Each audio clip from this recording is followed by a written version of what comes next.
sumido por aqui, mas estou de volta hoje para trazer um enunciado muito importante.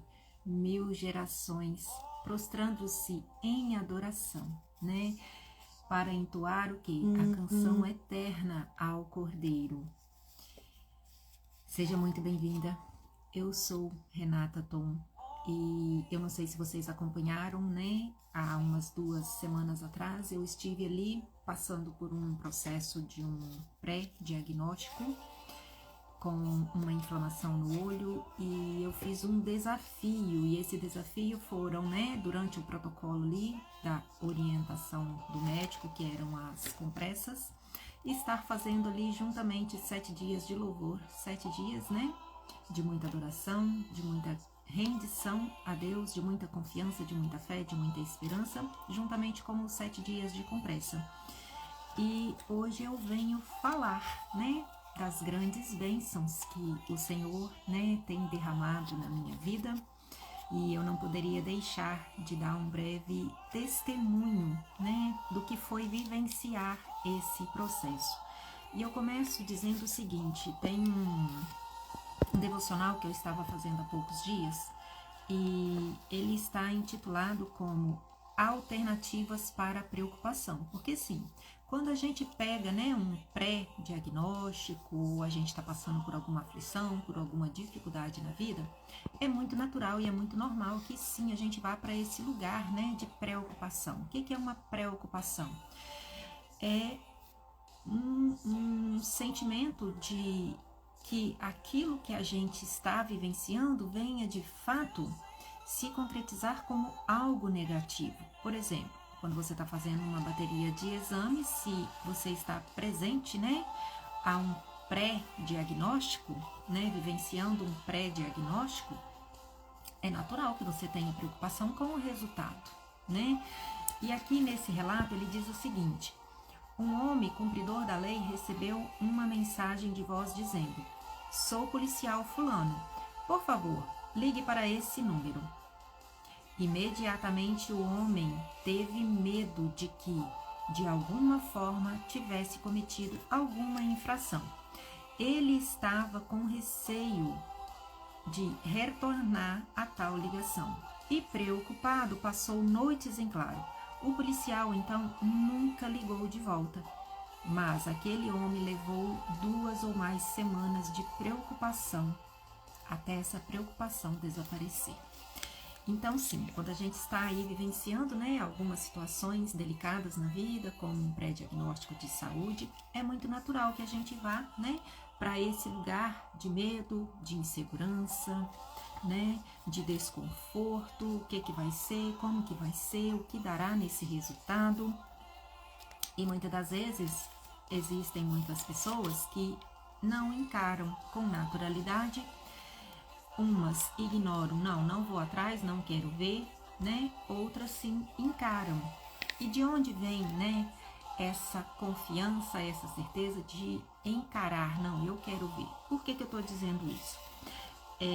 Antes de eu passar por essa situação, eu estava com um sentimento de que havia algo que eu precisava ver, né?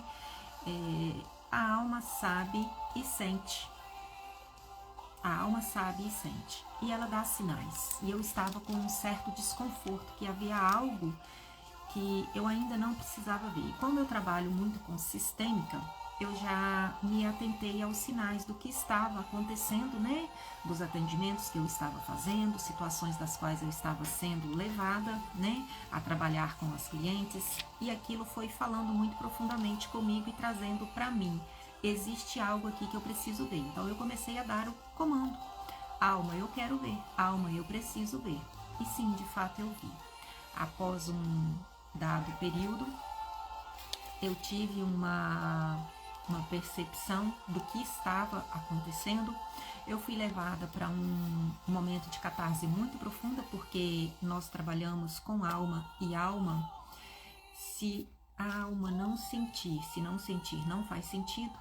Então eu entendi de onde estava vindo aquele desconforto, eu compreendi, né? Tomei consciência do que estava por trás daquele desconforto, trabalhei aquele desconforto e então, quando começou esse desconforto, tinha um pequeno sinal no meu olho, como uma pontinha de uma picadinha de mosquito.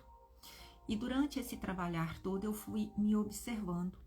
E após esse momento de catarse muito profunda, o qual me veio, né, essa clareza ali do que estava acontecendo, me redimindo, reconhecendo, né, reparando aquela situação e aquele erro, eu vi que esse caroço foi aumentando. E chegou ao ponto, então, né, de vir a dor ocular, de vir o desconforto e a inflamação. E foi quando, então, eu fui ao oftalmologista. Não estava nem com consulta marcada. Aonde eu estava ali mesmo, eu estava com outro acompanhamento do meu filho para fazer. E chegando ali na clínica, eu solicitei, expliquei a minha situação e solicitei. Eu falei assim, olha, eu não tenho consulta marcada nem nada, mas eu sou de fora da cidade. E se tiver condição de me fazer, né, uma avaliação, uma consulta, e prontamente ali a secretária já agilizou e passou para o atendimento médico. E o pré-diagnóstico, gente, ele me assustou e me levou sim para esse lugar de preocupação, porque ao primeiro olhar, o que o médico me disse, mediante o sintoma e da forma que estava, ele me deu ali um pré-diagnóstico de glaucoma. Sim, glaucoma a gente sabe que é uma infecção ocular grave, severa, né, que pode levar aí à cegueira.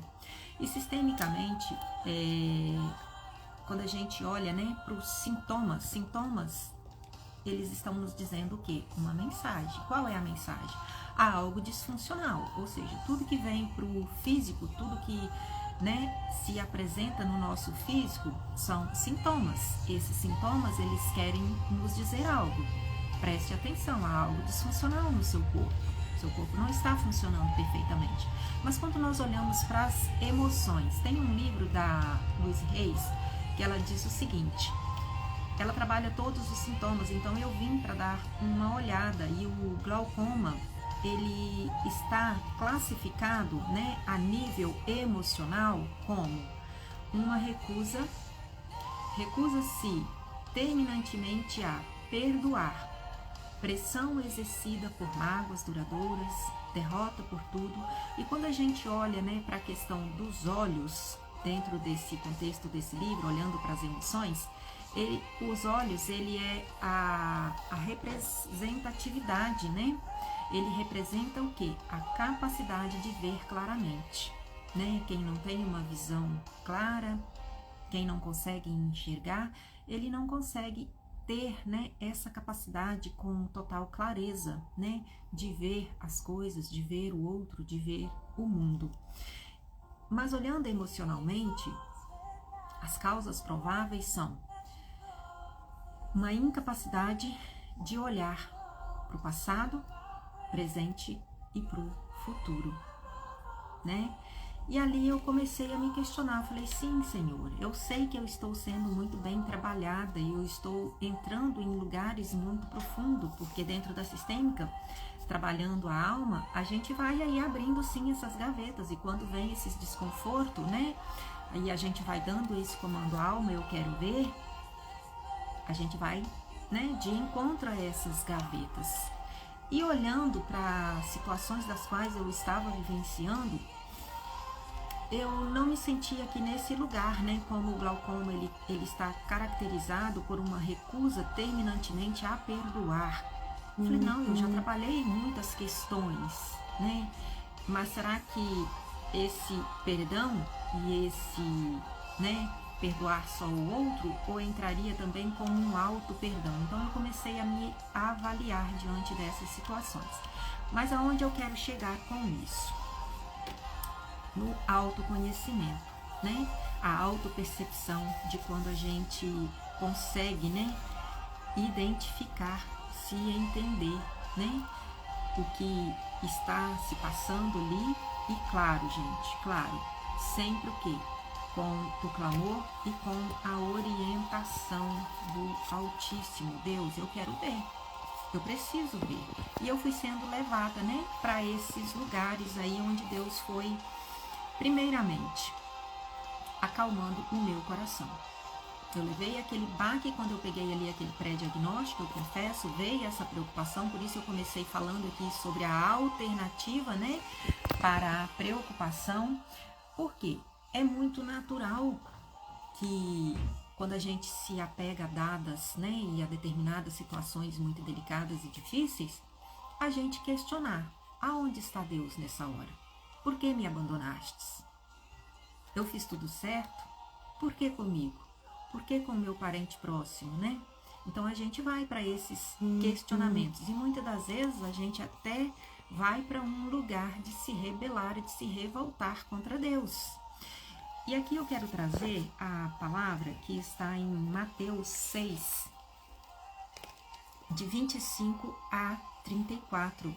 E ele nos dá aqui uma chave e uma alternativa de como a gente passa, né, pelas provas e pelas preocupações, como nós lidamos com as preocupações. A ansiosa solitude pela vida.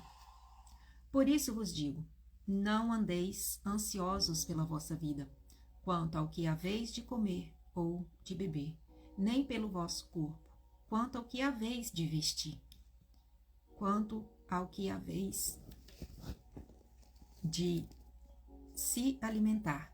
Não é a vida mais do que o alimento, e o corpo mais do que as vestes?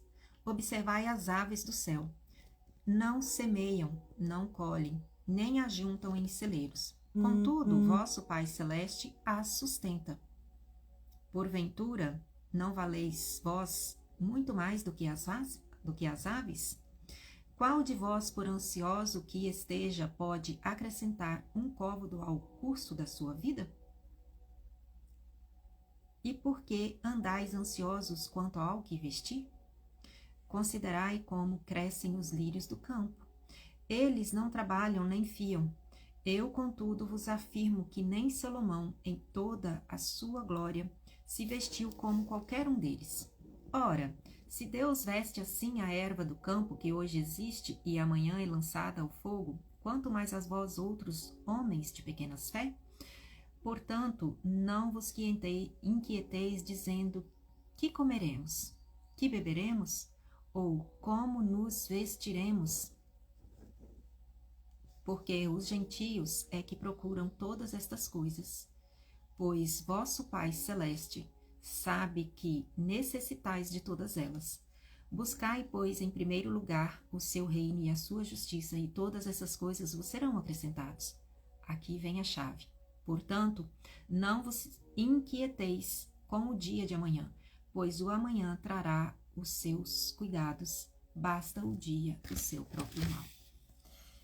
E essa palavra, ela vem, né, como um refrigério. Não vos inquieteis. Basta ao próprio dia, né, o teu próprio mal. Não vos preocupeis. E aqui, voltando, né, ao meu pré-diagnóstico, no momento em que eu saí da clínica, eu disse ao Senhor: Senhor, está nas tuas mãos. Pai, eu entrego e lanço nas tuas mãos.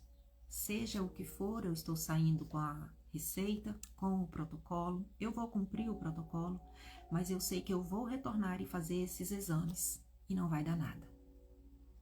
Eu já saí dali com essa fala. Então, quando eu cheguei em casa, eu relatei para o meu esposo. No decorrer do caminho, veio, sim, retornando para casa, aquela lágrima, né, incontida, diante da situação. E quando eu olhei para o céu, gente, havia um céu, um clarão, uma luz de um pôr do sol tão lindo, refletindo, né, dentro do rio, porque no caminho a gente passa. E ali Deus me confortou. Eu ouvi Deus me falando: filha, eu sou contigo. Não temas. O que você precisava de ver, você já viu. Eu sou a luz. Eu sou a verdade. Eu sou o caminho. E isso me trouxe esse conforto e esse acalento de não me preocupar, né? De não ir para esse lugar. Ah, meu Deus, será que eu vou chegar lá e de fato, né, vai se confirmar esse diagnóstico? E eu passei por esse processo assim, numa paz e numa tranquilidade que até eu mesma estava me estranhando. Porque dada a circunstância, né, até mesmo do meu serviço, parar cumprir aquele protocolo, né? Me higienizar, porque eu lido com animais durante o dia. Foi um pouquinho delicado, mas nem isso me trouxe preocupação, nem isso. Porque Jesus fez uma pergunta interessante sobre a preocupação. Qual de vós, por mais preocupado que esteja, pode acrescentar ao menos 1 hora à sua vida? Talvez isso nos ajude a repensar a nossa tendência de nos preocuparmos. Quando os problemas surgem, talvez possamos usar a abordagem, agir e confiar em Deus. Se há algo que possamos usar para evitar o problema, podemos sim orar pedindo a direção de Deus. Mas se não há algo a ser feito, podemos ter consolo e saber que, para Deus, tudo é possível. Ele sempre pode agir em nosso favor. Podemos lhe entregar a nossa situação sempre com muita confiança. Quando sentirmos que é hora de nos preocuparmos, lembremos-nos das palavras do rei Davi, que também enfrentou dificuldades e preocupações, mas concluiu: entregue suas aflições ao Senhor, e Ele cuidará de você. Davi foi aquele homem, né, que clamou a tua própria alma. Porque estás abatida, ó minha alma? Espere em Deus, pois ainda, né, o salvarei e o aliviarei. Que tremenda, né, essa alternativa. Por quê? Quando nós estamos preocupados, e aqui para concluir, o que nós precisamos fazer?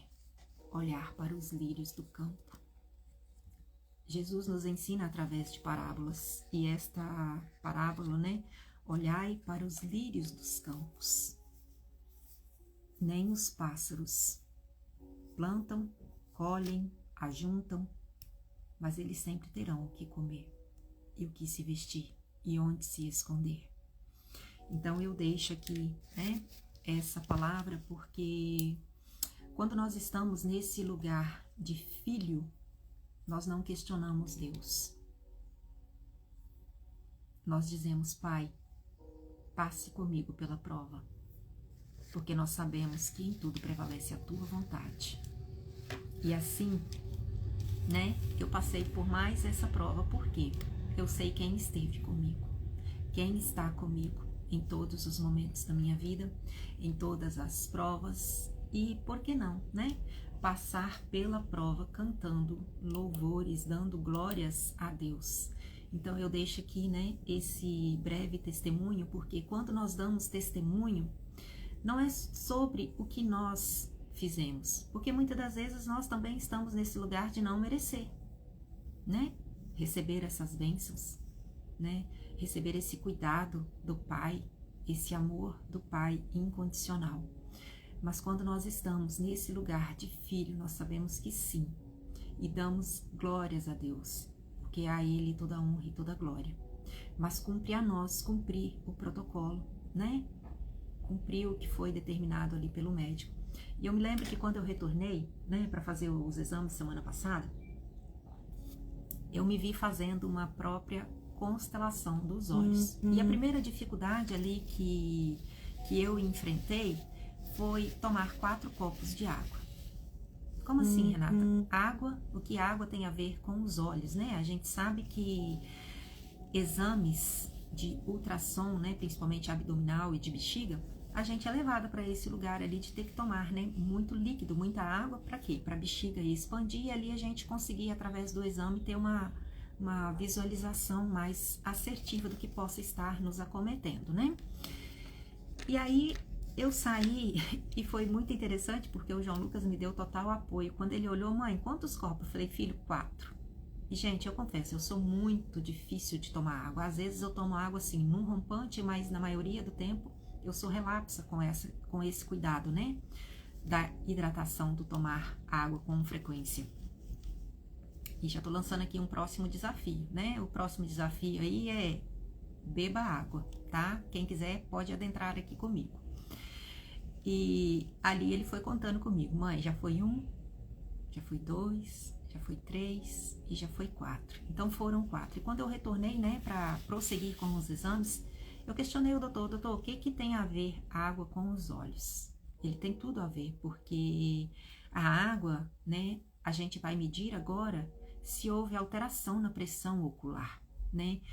Como que está a lacrimação dos seus olhos. Porque a água, ela entra no corpo e ela se espalha, né, por todo.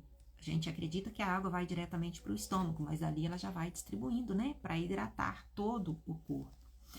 E foi muito interessante passar por esse exame, né? Até mesmo ali vendo a necessidade da água. Água, o que nos arremete à água? A fonte de água viva, né? Quando nós estamos o quê? Conectados nessa fonte de água viva, há um rio que jorra do trono, né? Ezequiel 47, há um rio que jorra do trono da água viva. E é quando a gente está aí, sim, nesse lugar de estarmos conectados com o Pai. Jó mesmo foi um exemplo claro, né? Por todas as lutas, por todas as provações, por todas as situações que Jó enfrentou. Ele concluiu no final: antes eu te conhecia de ouvir falar, hoje eu te conheço de andar com o meu Pai, né? Então, sim, quando a gente anda com Deus como nosso Pai, nós sabemos que Ele não nos desampara. Ele sempre estará conosco, venha o que vier, né? Quando estivermos atravessando o deserto, nós não estaremos sendo abandonados, porque é Ele quem estará ao nosso lado, passando por nós. Tenha o que tiver, venha o que vier de conflitos, de problemas, né? De dificuldades, Ele está no centro conosco, passando pela prova conosco. Então, essa é a minha palavra. Esse é o meu testemunho, né? Se fez sentido para você, se você precisar de ajuda, se estiver aí passando por alguma situação, né? Eu estou à disposição como terapeuta sistêmica familiar, estou com um processo voltando ao lar, porque eu entendi que é quando a gente, né, se coloca à disposição do outro. Então, sim, eu vivenciei esse processo, eu sei o caminho pelo qual eu trilhei e passar por mais essa prova, né? Alcançando mais esse nível de cura, né? Porque a alma me levou nesse lugar para ver. Então, é quando a gente está aí aberto, né? E não há cura se não houver processo. Tudo são processos. Então, se você estiver precisando aí de algum auxílio, eu estou à disposição com o meu processo Voltando ao Lar. É um processo montado em videoaulas, é um processo montado em sessão diagnóstica, é um processo montado com a própria, né, constelação, que é o atendimento. Então, se você quiser vivenciar, né, diante das suas demandas aí, o que você estiver precisando, eu estou a seu dispor. Um beijo no coração que faça resplandecer.